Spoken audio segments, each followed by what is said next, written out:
Hello friends once again.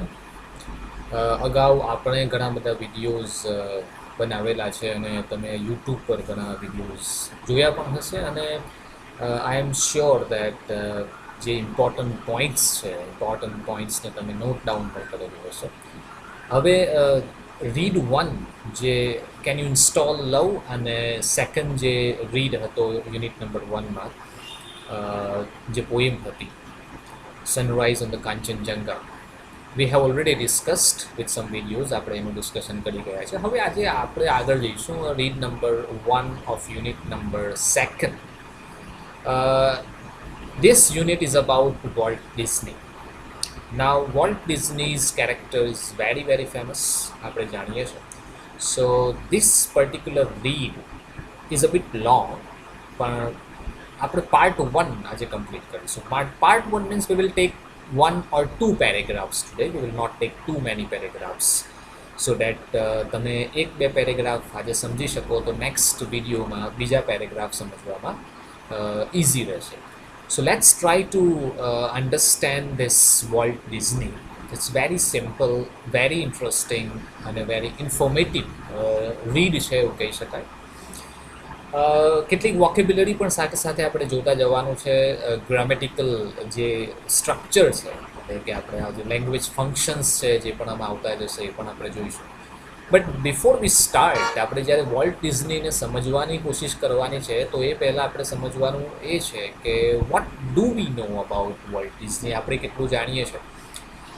I am sure that you must be knowing Disneyland.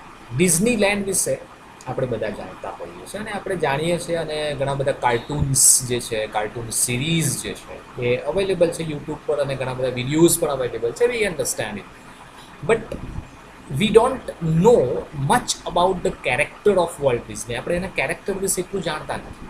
જે જાણવાનો મોકો we will get a chance to understand the character of Walt Disney from this topic. આ ટોપિકમાંથી આપણને એક chance મળશે, એક opportunity મળશે કે આપણે એના કેરેક્ટરને પણ સમજી શકીએ કે એની લાઈફ શું હતી, વોટ વોઝ હિઝ કરિયર અને વોટ વર ધ સ્ટ્રગલ્સ, એને કયા કયા સંઘર્ષો કર્યા અને કઈ રીતે એની પોતાની કારકિર્દી આગળ વધારી અને કઈ રીતે ફેમસ બની શક્યો, જે આપણે આજે એને જાણીએ છીએ.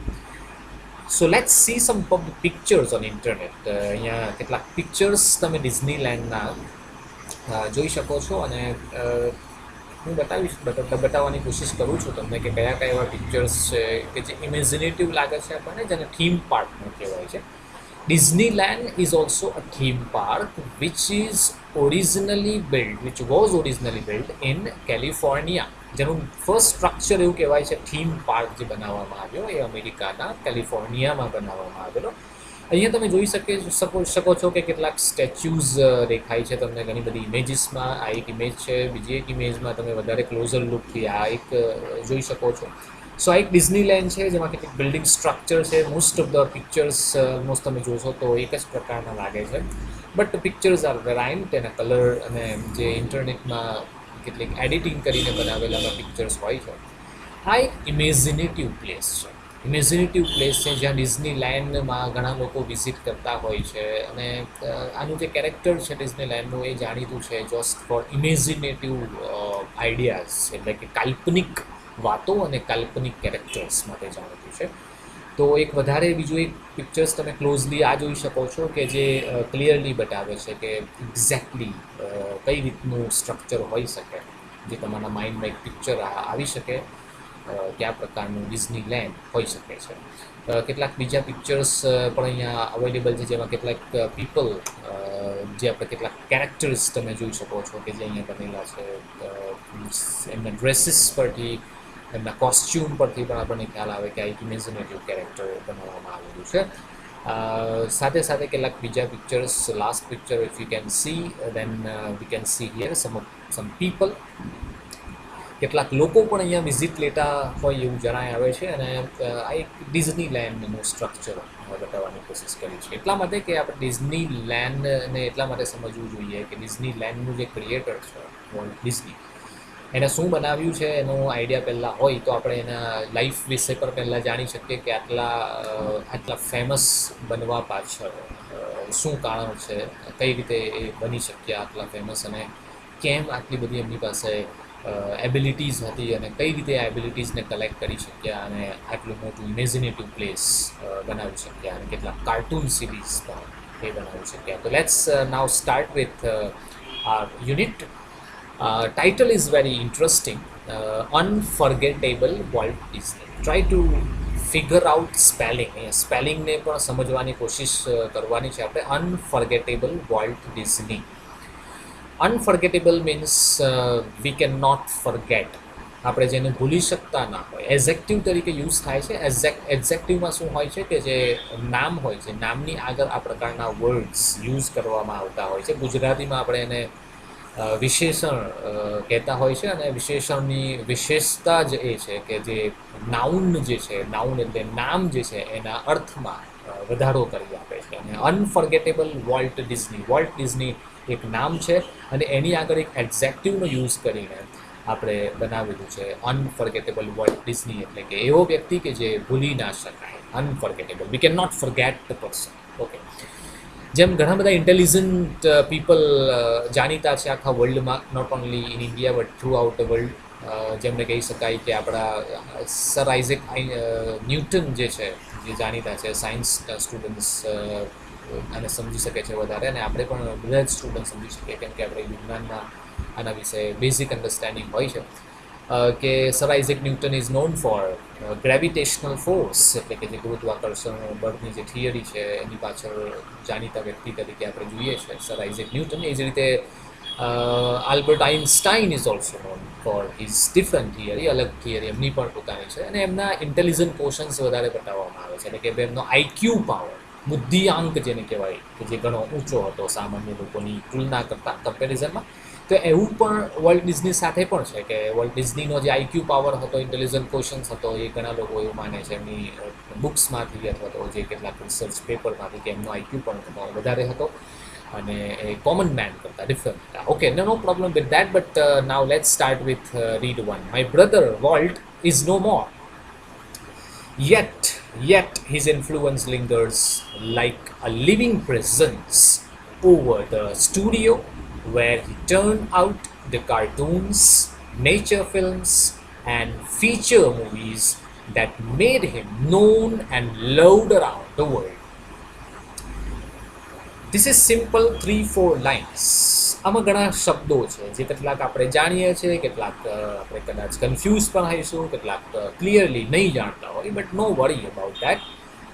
માય બ્રધર વોલ્ટ, તો અહીંયા સમજો કે આ પહેલાં તો એક ઓટોબાયોગ્રાફિકલ યુનિટ કહી શકાય. ઓટોબાયોગ્રાફિકલ એટલા માટે કે વોલ્ટ ડિઝની બાયોગ્રાફિકલ યુનિટ છે. બાયોગ્રાફિકલ યુનિટ એટલા માટે કે જે વોલ્ટ ડિઝનીના બ્રધર છે, એમનું નામ પાછળ આવશે, એમના બ્રધર દ્વારા આ બાયોગ્રાફી લખવામાં આવી છે વોલ્ટ ડિઝની માટે, અને એમમાં શું અચીવમેન્ટ્સ છે, કઈ સ્ટ્રગલ છે, એમના વિશે લખવામાં આવ્યું છે.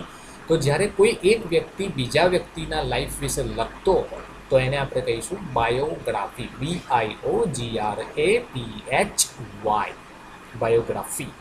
ઓકે, તો બાયોગ્રાફી જે કહેવાય છે એ વોલ્ટ ડિઝની પર લખેલી છે એમના brother. Okay, now my brother Walt is no more, yet his influence lingers like a living presence over the studio where he turned out the cartoons, nature films, and feature movies that made him known and loved around the world. So, my brother Walt is no more. The very first sentence ne apne kei રીતે સમજીએ કે no more means what? No more is very simply means the person who died. You can say that many actors are no more. ઘણા બધા actors હવે નથી રહ્યા, because લોકડાઉનમાં આપણે સાંભળ્યું છે કે there are many actors who died. For example, Irfan Khan who died, Rishi Kapoor who died. At the same time, we also heard that Sushant Singh Rajput also committed suicide. એ પણ આપણે જોયું છે.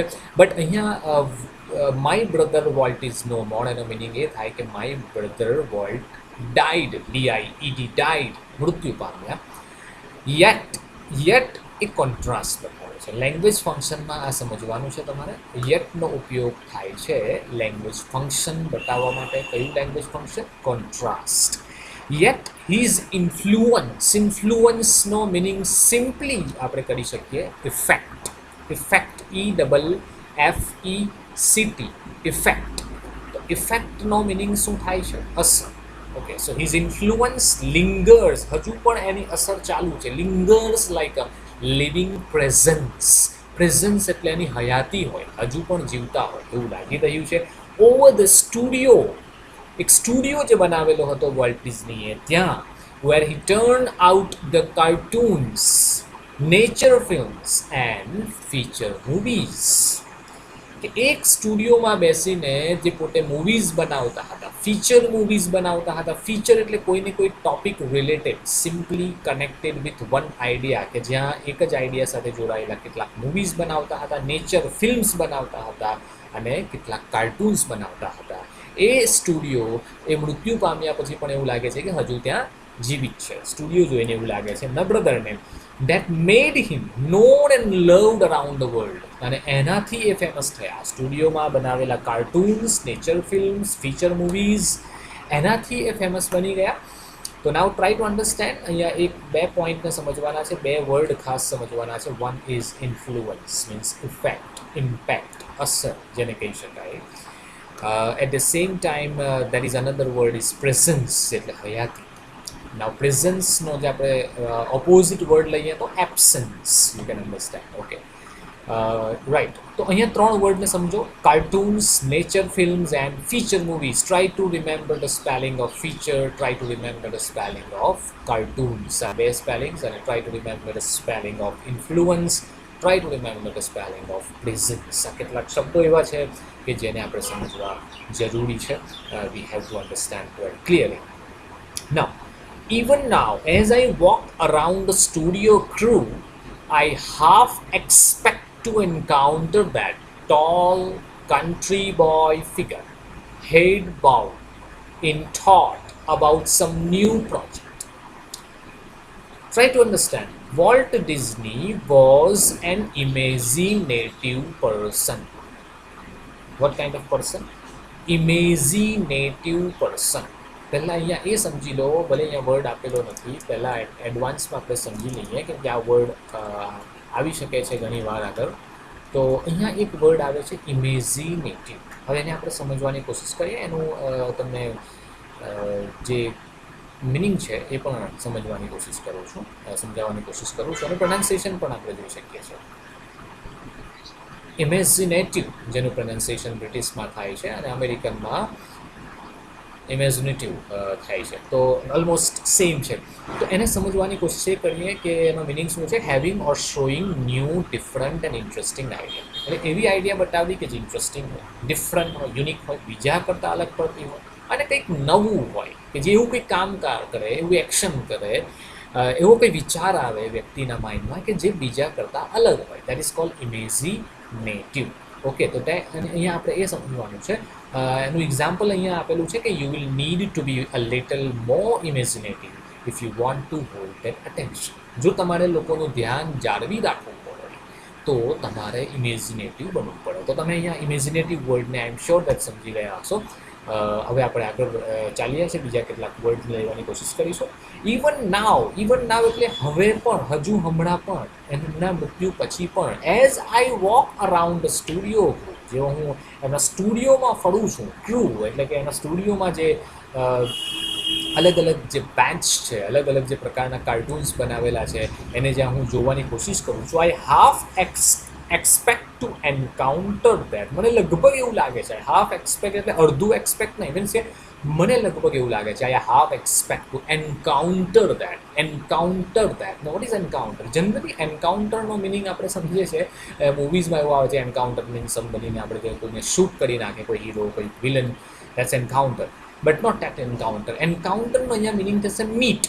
Meet એટલે MEET. મીટને આપણે જાણીએ છીએ. મીટનો meaning થાય છે એકબીજાની મુલાકાત કરવી. તો expect to encounter that tall country boy figure. Country boy figure એટલે એક સામાન્ય, જાણે ગામડાનો વ્યક્તિ હોય ને, જેનો પહેરવેશ હોય છે સામાન્ય રીતે, એ પ્રકારનો પહેરવેશ વાળો વ્યક્તિ, એક બોય, એક નાનો જે કહેવાય કે છોકરો, કન્ટ્રી બોય, ટોલ મીન્સ ઊંચો, હેડ બાઉ જેનું માઇન્ડ, જે માથું છે નીચે નમેલું છે, જ્યારે રિસ્પેક્ટમાં નીચે નમેલું હોય એ રીતે હેડ બાઉડ ઇન થોટ, વિચારમાં હોય, કંઈક કામ કરતો હોય અથવા રિસ્પેક્ટમાં નીચે હોય, બે રીતે આપણે મિનિંગ લઈ શકીએ. પણ અહીંયા જે મિનિંગ થાય છે, કોઈક વ્યક્તિ જ્યારે વિચારતો હોય તો પોતાનું માથું આમ નીચે રમીને બેઠો વિચારતો હોય છે, તો that is head bowed. And in thought about some new project, જ્યારે કંઈક નવા પ્રોજેક્ટ વિશે વિચારતા હોય એવું અત્યારે પણ એમના ગયા પછી પણ એવો અનુભવ, એવી અનુભૂતિ એમના બ્રધરને થાય છે. Now Walt was so much the driving force. Driving force ક્યારે કહીશું આપણે જ્યારે ઘણી બધી એનર્જી સાથે ભરાઈ જાય કે મારે આ કામ કરવું જ છે, I will do this, I will do that, મારે કામ કરીને સફળતા મેળવવી જ. અને એ સફળતા મેળવવા માટે કોઈક આપણને વ્યક્તિ કહેવાય ને કે ઇન્સ્પિરેશન આપે, પ્રેરણા આપે કે ના okay you can do it, તો કરી શકે છે, કરવાનું જ છે તારે, ને તું સફળતા મેળવવાનો જ છે, અચીવમેન્ટ તને મળશે ડેફિનેટલી, ડોન્ટ ગેટ અપસેટ થવાની જરૂર નથી. તો એને આપણે કહેવાય કે એ વ્યક્તિ આપણા માટે એક ડ્રાઇવિંગ ફોર્સ છે, એક જેને કહેવાય કે જોર લગાવી રહ્યું હોય કોઈ વ્યક્તિ આપણને આપણે સફળતા મેળવવા માટે, that's cold driving force. Volt was so much the driving force behind all we did, from making movies and to making movies to building Disneyland, that people constantly mention his name as if he were still alive. Okay. તો volt એટલો બધો driving force હતો, એ પોતે જ પોતાના માટે એક inspiration હતું એના માટે કે જે પણ કામ કરતો હતો એ ડિડ ફ્રોમ મેકિંગ મૂવીઝ, એટલે મૂવીઝ પણ બનાવતો હતો, ટુ બિલ્ડિંગ ડિઝનીલેન્ડ, એટલે મૂવીઝ બનાવવાની સાથે સાથે એ ડિઝનીલેન્ડનું પણ એને સ્ટ્રક્ચરલ ઇમેજિનેટિવ માઇન્ડમાં તૈયાર રાખેલું હતું. Building Disneyland, that people constantly mention his name as if he was still alive. તો અહીંયા બીજો એક પોઈન્ટ સમજવાની કોશિશ કરીએ કે from making movies to building Disneyland. તો ફ્રોમ અને ટુનો ઉપયોગ ક્યાં થાય છે? From 1 to 2, from this place to that place, from 3:30 to 5:30, from one chapter to another chapter. એ જ રીતે અહીંયા શું આપેલું છે? From making movies to building Disneyland. એ જ રીતે આપણે પણ કહી શકીએ from meeting people to quarrelling with them, એટલે જાણે આપણે કોઈ વ્યક્તિને મળતા હોય ત્યાંથી લઈને કોઈ વ્યક્તિને સાથે ઝઘડતા હોય, તો એક જર્ની અહીંયા છે. તો ફ્રોમ અને ટુનો ઉપયોગ ક્યાં થાય છે? એક સ્પેશિયલ જર્ની બતાવવા. જર્ની એટલે અહીંયા પ્રવાસની વાત નથી, સમજવાની ટ્રાય કરો કે from making movies to building Disneyland, એટલે કે એમણે શરૂઆત કરી હતી મૂવીઝ બનાવવાથી, જેને આપણે કહી શકીએ નાની ફીચર મૂવીઝથી, અને એમની જર્ની ચાલી એક ડિઝનીલેન્ડ બનાવવા સુધી. દેટ પીપલ કોન્સ્ટન્ટલીનો મિનિંગ થશે કન્ટિન્યુઅસલી એટલે સતત, જેને કહી શકાય સતત. ઓકે. મેન્શન એટલે બતાવતા હતા, દર્શાવતા હતા, MENTION, try to write down this word, his name, એમનું નામ, as if he were still alive, જાણે હજુ જીવતા ના હોય. એટલે ઘણા બધા લોકો એવા હતા કે હજુ પણ એવું કહે છે એમના બ્રધર કે એમના નામનું રટણ કર્યા કરે છે, એમનું નામ જે છે દર્શાવે છે જાણે હજુ પણ જાણે વોલ્ટ ડિઝની અહીંયા મોજૂદ છે, હાજર છે, પ્રેઝન્સ છે. તો અહીંયા ખાસ સમજો એક લેંગ્વેજ ફંક્શન આવે છે. એ લેંગ્વેજ ફંક્શન લગભગ 11th આપણે કવર નથી કર્યો, તો અહીંયા જ્યારે વધારે ડિટેલમાં જોવાની કોશિશ કરું છું સાથે સાથે. As if he were still alive, તો એઝ ઇફનો યુઝ થાય છે, પછી આવે છે હી, અને પછી તમને બેઝિક અન્ડરસ્ટેન્ડિંગ એવી હશે કે સર અહીંયા હી પછી તો વોઝ આવવું જોઈએ, કેમ કે ત્રીજો પુરુષ એક વચન છે, એની સાથે વર્ડ WERE વેર કઈ રીતે આવે છે, અથવા વર્ડ જેને પણ કંઈ પ્રોનાઉન્સ થાય છે. તો એનો મિનિંગ એ છે કે આ એક લેંગ્વેજ ફંક્શન છે જેનો આપણે એક નામ આપી શકીએ છીએ એક્સપ્રેસિંગ મેનર, અથવા એક્સપ્રેસિંગ મેનર ઓફ એક્શન્સ, અથવા બીજું પણ કહી શકાય છે એક્સપ્રેસિંગ સપોઝિશન, SUPPOSITION.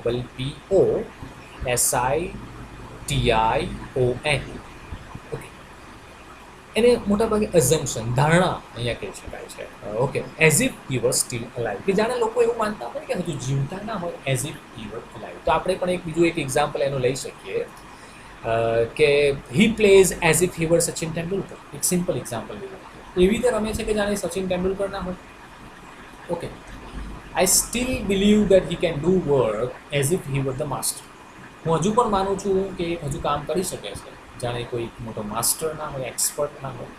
ઓકે, તો બીજું એક એક્ઝામ્પલ સિમ્પલ લઈએ તો she sings a songs as if she were Lata Mangeshkar. એવી રીતે ગીત ગાય છે, સોંગ ગાય છે કે જાણે લતા મંગેશકર ના હોય. તો અહીંયા એક એઝ ઇફનો ઉપયોગ તમે સમજી શકો છો કે એઝ ઇફ પછી કોઈક પ્રોનાઉન આવી શકે, એટલે કે હી આવે, શી આવી શકે, અથવા કોઈ વ્યક્તિનું નામ પણ આવી શકે. ઓકે, તો અહીંયા his name as if he were still alive. હજુ જાણે જીવતો ના હોય એ રીતે લોકો એને માનતા હતા. ડિઝનીલેન્ડ એમણે બિલ્ડિંગ બનાવી, એને સ્ટ્રક્ચર બનાવ્યું અને ફીચર્સ મૂવી બનાવી. Every time we show a new picture or open a new feature at Disneyland, someone is bound to say, I wonder how Walt would like it. Okay. And this happens, I personally realized that it was something he himself had planned. તો અહીંયા આ એક બીજો એક 2-3 લાઈનને આપણે જરા જલ્દીથી સમજી શકીશું. Every time we show new picture, દરેક સમયે એક નવું પિક્ચર રજૂ થતું. Or open a new feature at Disneyland, એક નવું ફીચર, નવું લાક્ષણિકતા ડિઝનીલેન્ડમાં જોવા મળતી. Someone is bound to say, અને ઘણા લોકો કહી શકતા અથવા તો કહેવા માટે મજબૂર થઈ જતા, I wonder how Walt would like it. I wonder, એવું લાગે છે, આઈ વન્ડર, હું વિચારું છું.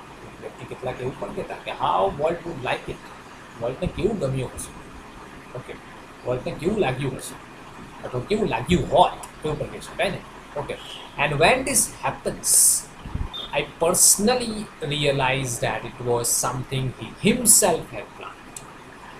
અને જ્યારે આ મેં જોયું તો આઈ પર્સનલી રિયલાઇઝ દેટ, મને પોતે અહેસાસ થયો that it was something he himself had plan, અને આ એમણે જાતે પ્લાન કર્યું. So this Disneyland was the product of Walt Disney's imagination. એટલે શું કે ડિઝનીલેન્ડ બનાવવા પાછળ વોલ્ટ ડિઝનીની ઇમેજિનેશન, કાલ્પનિકતા અથવા કલ્પના જેને કહી શકાય, એ આની પાછળ ઘણી મોટો ભાગ ભજવે છે અથવા ભજવ્યો, એવું રિયલાઇઝેશન થયું એમના બ્રધરને. સો અહીંયા એક ટેન્સને સમજી શકીશું આપણે. He personally realise that it was something he himself had plan. Now had plan, he himself had plan, તો હી જે છે એક સબ્જેક્ટ છે. અહીંયા હિમસેલ્ફ પણ પોતે એક સબ્જેક્ટ બની જાય છે. હિમસેલ્ફને આપણે કાઢી નાખીએ તો પણ અહીંયા મિનિંગ બદલાશે નહીં. He had plan, he plus had plus past participle, past perfect tense, પૂર્ણ ભૂતકાળ. ઓકે, આ પણ અંડરલાઇન કરવાની કોશિશ કરજો અને નોટ ડાઉન પણ કરવાની ટ્રાય કરજો, જેથી નેક્સ્ટ વિડીયોમાં આપણે વધારે બેટર સમજી શકીએ. For my imaginative ઇન્ડસ્ટ્રીયસ brother left enough projects in progress. Okay, તો અહીંયા બીજું એક સમજવાની કોશિશ કરીએ કે જે રીતે વોલ્ટ ડિઝની જે છે એ વોલ્ટ ડિઝની કેવો વ્યક્તિ હતો. પહેલાં તો એ અહીંયા સમજવું પડશે આપણે, અને પછી આગળ જઈ શકીએ. કે ફોર માય ઇમેજિનેટિવ, આ એક એડજેક્ટિવ છે જે આપણે અગાઉ જોઈ ગયા છે, ઇમેજિનેટિવ પર્સન. ઇન્ડસ્ટ્રીયસનો મિનિંગ આપણે ઇન્ડસ્ટ્રીને આપણે સામાન્ય રીતે સમજીએ છીએ કે ઇન્ડસ્ટ્રી એટલે કે કોઈ પણ ઉદ્યોગ કે કોઈ કંપની કે જ્યાં કંઈક નવી જે પ્રોડક્ટ્સ બનાવવામાં આવતી હોય અલગ અલગ કંપનીઝમાં, એને આપણે ઇન્ડસ્ટ્રી સામાન્ય રીતે કહેતા હોઈએ છીએ. પણ અહીંયા ઇન્ડસ્ટ્રીયસ કોને કહેવાય કે જે વ્યક્તિ કોઈ પણ કામ પોતાની એબિલિટીથી અને સ્કિલ્સથી, કૌશલ્યથી કરી શકતો હોય, પોતાની અંદર રહેલી એબિલિટી કે જે બીજા પાસે નથી, અથવા પોતાની પાસે રહેલી સ્કિલ્સ કે જે બીજા પાસે નથી, એવો વ્યક્તિ કે જેને ઇન્ડસ્ટ્રીયસ કહેવાય. અહીંયા INDUSTRIOUS, try to understand the spelling, અને લખવાની પણ કોશિશ કરવાની છે જેથી આપણે સ્પેલિંગમાં પણ એરર ના કરી શકીએ. ઇન્ડસ્ટ્રીયસ, તો અહીંયા બે વર્ડને આ સમજવાની કોશિશ કરજો. જ્યારે વોલ્ટ ડિઝનીની શોર્ટ નોટ પણ લખવામાં આવે છે તો આ બે વર્ડને આપણે ઉપયોગ કરી શકીએ કે Walt Disney was an imaginative industrious person. Okay, so for my imaginative industrious brother Okay, for my imaginative industrious brother left enough projects in progress. એટલે ઘણા બધા એવા પ્રોજેક્ટ્સ છે કે જે છોડી ગયો હતો, જે ચાલુ હતા, ઇન પ્રોગ્રેસ હતા. Okay, keep the rest of us busy for many years. અને એટલા માટે કે જ્યારે Walt Disney left this world, જ્યારે મૃત્યુ પામ્યા, ત્યાર પછી ઘણા બધા એવા પ્રોજેક્ટ્સ પણ હતા કે જે હજુ કન્ટિન્યુ હતા, કે જે વોલ્ટ ડિઝનીના પર વર્કઆઉટ કરી રહ્યા હતા. But unfortunately he died, he is no more now. તો એટલા માટે રોય ડિઝની, એટલે કે જેમના બ્રધર છે અને જે બીજું એમની ક્રૂ મેમ્બર્સ છે, બીજા સભ્યો છે, એ એમાં બિઝી રહ્યા અને ઘણા વર્ષો સુધી એમાં બિઝી રહ્યા, જેથી પ્રોજેક્ટ્સને કમ્પ્લીટ કરી શકે. Okay, let's take the last paragraph today. Walt was a complex man. હવે ત્રીજો એડજેક્ટિવ તમારે એડ કરવાનો છે. First imaginative, second industrious, and third complex. Now what is complex? Somebody who is not simple. એવો વ્યક્તિ કે જે સાદો ના હોય, સરળ ના હોય, કોમ્પ્લેક્સ હોય. કોમ્પ્લેક્સનો મિનિંગ ગુજરાતીમાં તો આપણે કરી નાખીએ છીએ જટિલ. જટિલ એટલે આપણે એવું નહીં કે નેગેટિવ વર્ડ છે.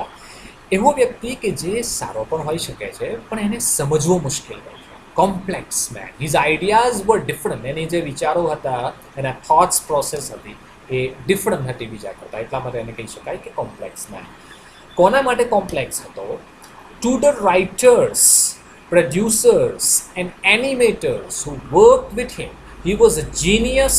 He was a genius who had an extraordinary ability to add an extra stroke of imagination to any story or idea.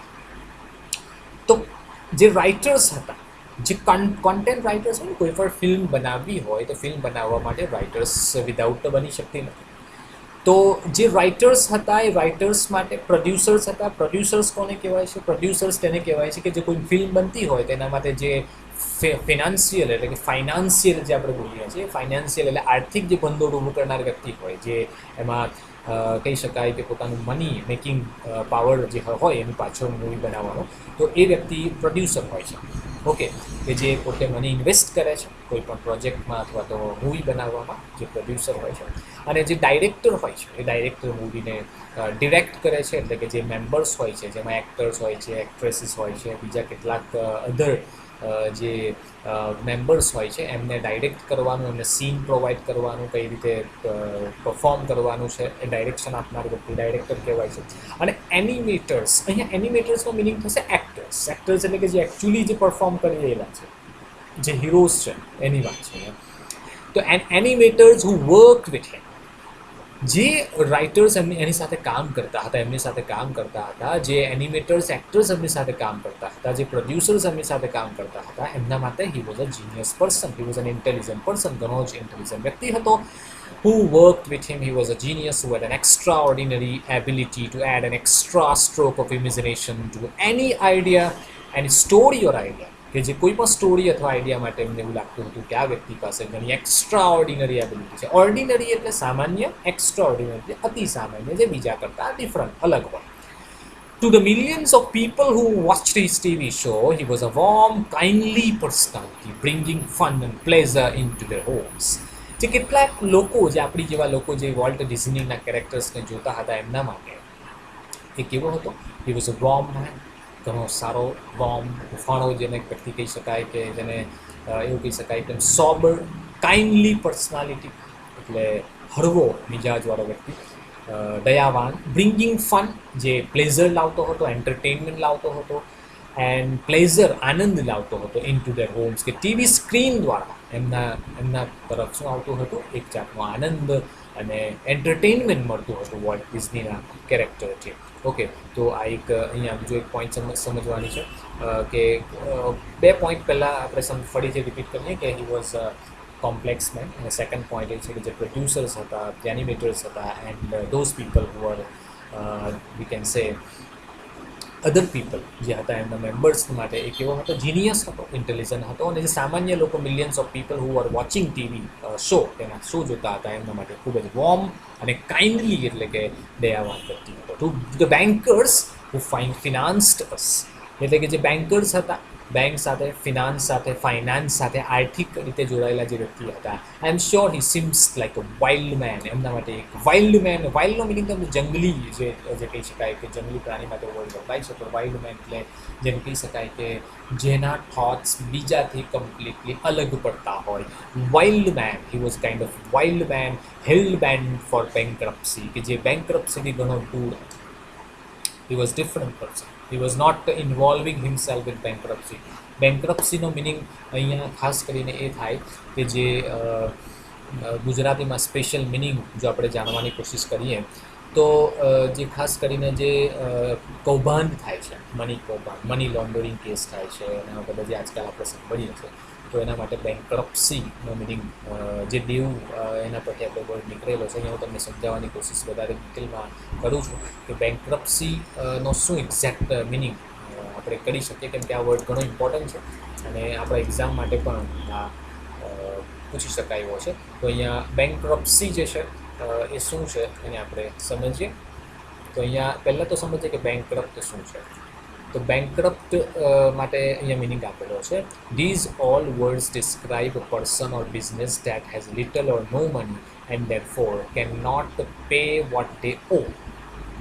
Okay, તો બેંકરપ્ટનો મિનિંગ અહીંયા ખાસ એ થાય છે કે દેવાળું ફૂંકી દેનાર વ્યક્તિ, કે જેની પાસે હવે કશું જ નથી પોતાની પાસે આપવા માટે, પૈસા જ નથી, તો એ શું આપી શકે? ઇન ડેપ્ટ જે છે, ડેપ્ટ એટલે DEBT, ડેપ્ટ એટલે જે દેવું છે, દેવું આપી શકે નથી બિકોઝ પ્રોબ્લેમમાં છે એટલા માટે. I am sure he seem like a wild man, hell bent, એકદમ ડિટરમાઇન, મક્કમ હિલ બેન્ડ જેને કહી શકાય. To for bankruptcy to me he was my amazing kid brother. મારા માટે એક ખરેખર અદ્ભુત વ્યક્તિ હતો, એક બ્રધર તો હતો, પણ અદ્ભુત વ્યક્તિ હતો. ફૂલ ઓફ ઇમ્પ્રેક્ટિકલ ડ્રીમ્સ, એવા ડ્રીમ્સ કે જે કદાચ ઇમ્પ્રેક્ટિકલ હોય, સામાન્ય લાઈફમાં આપણને પૂરા કરવા મુશ્કેલ લાગે, પણ એવા ડ્રીમ્સ એ રાખતો હતો, એવા થોટ્સ પણ રાખતો હતો that he made come true. અને એણે એ ડ્રીમ્સને સાચા બનાવવાની પણ કોશિશ કરી અને ઘણે અંશે he made come true અને સફળ પણ બનાવ્યા. તો that's what about Walt Disney. આજે આપણે અહીંયા સ્ટોપ કરીએ છીએ.